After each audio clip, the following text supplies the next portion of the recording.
अस्सलाम वालेकुम, मैं अमीर मुआविया SM सेक्टर सेल्स की प्लेटफॉर्म से, जहां हम आपको प्रॉपर्टी बाय सेल और कंस्ट्रक्शन की बेहतरीन सर्विसेज प्रोवाइड कर रहे हैं। रियल एस्टेट की मार्केट ऐसी मार्केट है जो दिन ब दिन ऊपर भी जाती है, उसी हिसाब से नीचे भी आती है। बेरे टाउन कराची की मार्केट की सिचुएशन इस वक्त क्या है? बेरे टाउन कराची की मार्केट पे जो मुल्की सूरत हाल है, डॉलर की इंक्रीज़ होना, स्टॉक मार्केट का क्रैश होना, ये इन सारी चीज़ों ने बेरे टाउन कराची की मार्केट के ऊपर क्या इम्पेक्ट डाला है। आज हमें प्रॉपर्टी पे इन्वेस्ट करना चाहिए या नहीं करना चाहिए बेरे टाउन कराची के अंदर। बेरे टाउन कराची की अगर मार्केट को हम 6 महीने पहले देखते हैं तो 6 माह मार्केट कुछ इस तरह की थी कि दिन ब दिन 2 लाख से लेकर 3 लाख रुपए का डिफरेंस आ रहा था। मीन्स के कोई चीज़ 20 लाख की थी, वो दिन ब दिन 21 लाख की या 22 लाख की, इस तरह की मार्केट की सिचुएशन थी। और एक ऐसा टाइम भी आया कि जिसमें एक हफ्ते के अंदर अंदर 10 से 12 लाख रुपए का डिफरेंस आ गया था। ये मार्केट की सिचुएशन थी आज से 6 माह पहले। ये मार्केट बेरे टाउन कराची की सबसे पहले हिट हुई जब बेरे टाउन कराची ने ऑफिशियली मेंटेनेंस चार्जेस इंक्रीज़ कर दिया है। यहाँ पे लोगों ने अपनी रैलियाँ निकाली, बहुत सारी ये चीज़ें करने के बाद बेरे टाउन कराची की उस वक्त मार्केट थोड़ी सी हिट हो गई। इसके बाद जो मेन रीज़न था बेरे टाउन कराची की मार्केट हिट होने का, वो ये था कि जो गवर्नमेंट हमारी चेंज हुई।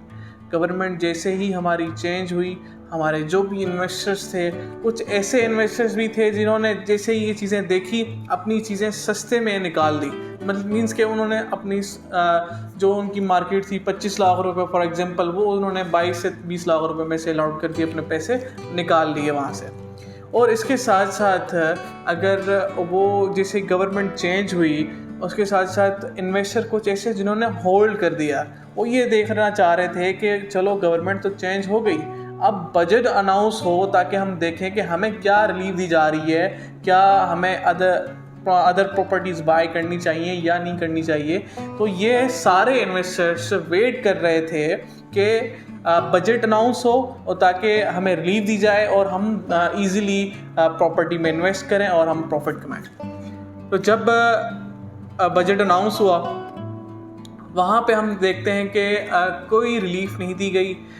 जो फाइलर पहले 1% पे कर रहा था वो उन्होंने 2% कर दिया, और जो नॉन फाइलर था उसको जो 2% पे कर रहा था वो आज 4% पे कर रहा है। और इसके साथ साथ जो बायर है वो 2% से लेके 7% की तरफ चला गया।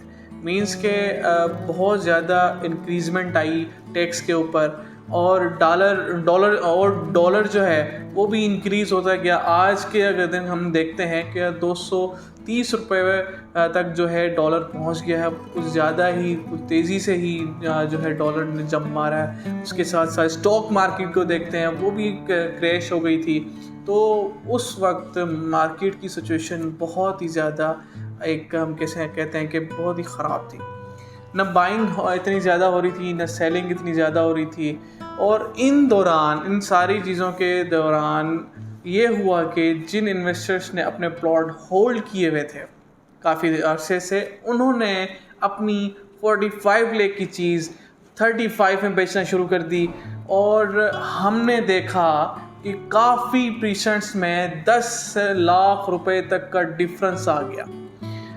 एग्जाम्पल लेते हैं प्रीशन 15A और 15B का, जहाँ पे 15A में हमें 58 लाख रुपए या 56 लाख रुपए तक हमें एक कम से कम प्लॉट बाय करने के लिए मिल रहा था। आज वही हमें उन मार्केट सिचुएशन में जब बजट अनाउंस होने के फौरी बाद हम देखते हैं तो हमें 45 लाख रुपए तक 15A में प्लॉट बाय करने के लिए मिल रहा था।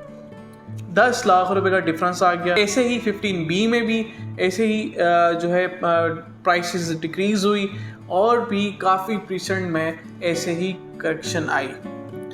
ये जो रेट्स अब जो हो गए हैं वो हम समझते हैं कि एक एक्चुअल रेट्स हैं, जिसकी जो कीमत होनी चाहिए वो ही कीमत अब है।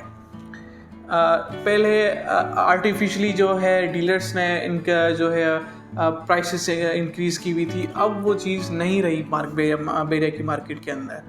राइट नाउ अनसा जो है थोड़ी बहुत स्टेबिलिटी आ गई।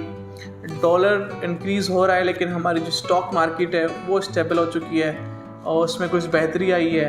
कंस्ट्रक्शन के रेट्स पे भी थोड़ी जो है स्टेबिलिटी आ गई है। पहले ये था बजट अनाउंस हुआ उससे पहले हम देख रहे थे कि 3500 थी, उसके बाद 3800 हो गई, 4000 हो गई, आज 5500 तक मार्केट के अंदर चल रही है कंस्ट्रक्शन रेट। तो अब हम स्टेबिलिटी देखते हैं। तो मैं आप सबको पहले भी कहता रहा हूँ और आज भी कह रहा हूँ कि रियल एस्टेट में जो इन्वेस्टमेंट होती है वो लॉन्ग टर्म होती है, ये ट्रेडिंग नहीं होती। आप ट्रेडर नहीं हो, आप एज अगर इन्वेस्टर आ रहे हो तो आपको होल्डिंग पावर रखनी पड़ेगी। आपको 2 से 4 माह अपना प्लॉट होल्ड करना पड़ेगा अच्छा प्रॉफिट गेन करने के लिए। अगर आप ट्रेडर हो तो ट्रेडर जो होते हैं वो जो है 1-2 दिन पेमेंट टाइम पे जो है वो चीज़ें बेच देते हैं। 20 दिन के पेमेंट टाइम पे चीज़ ले ली, फिर वो आगे उन्होंने बेच दी, तो ये उनकी सूरत हाल चल रही होती है, लेकिन इसमें नुकसान भी बहुत ज़्यादा होता है। तो आपको मैं आज भी कह रहा हूँ कि आप अगर प्रॉपर्टी की तरफ जा रहे हैं तो ये टाइम भी अच्छा है, क्योंकि प्राइसेस बहुत ज़्यादा उनमें करेक्शन आ चुकी है। तो आप अगर आज इन्वेस्ट करेंगे तो होल्डिंग पावर रखते हुए आज से 6-7 माह बाद मैं समझता हूँ आप अच्छा प्रॉफिट गेन करेंगे। तो आप प्रॉपर्टी बाय करें बेरे टाउन कराची के अंदर। अगर प्लॉट्स में करते हैं तो एनी प्रीसेंट आप कहीं भी करें बेरे टाउन कराची के अंदर, तो आपको मैं सजेस्ट करूँगा बेरे टाउन कराची के अंदर कहीं भी करें तो आप प्रॉफिट 6 माह बाद अगर उसको सेल आउट करेंगे आप प्रॉफिट गेन करेंगे। लेकिन अगर प्रोजेक्ट्स की तरफ जा रहे हैं तो मैं आपको ये प्रीफर करूँगा कि आप कमर्शियल प्रोजेक्ट की तरफ जाएं। शॉप्स बाय करें, ऑफिसेज बाय करें ग्राउंड फ्लोर पे, और भी अच्छी प्राइम लोकेशन पे आप फूड कोर्ट की तरफ जाएं। तो इन चीज़ों में आप जाएंगे तो ही आपको अच्छा प्रॉफिट जो है गेन होगा। मार्केट की सिचुएशन ये सारी मार्केट की सिचुएशन थी। इन सारी चीज़ों को देखते हुए अगर आपके जहन में कोई सवाल है आप नीचे कमेंट में पूछ सकते हैं, या नीचे स्क्रीन पे नंबर दिया गया होगा, आप एनी टाइम हमसे रब्ता कर सकते हैं। अब तक के लिए अस्सलाम वालेकुम, मिलते हैं अगली वीडियो में।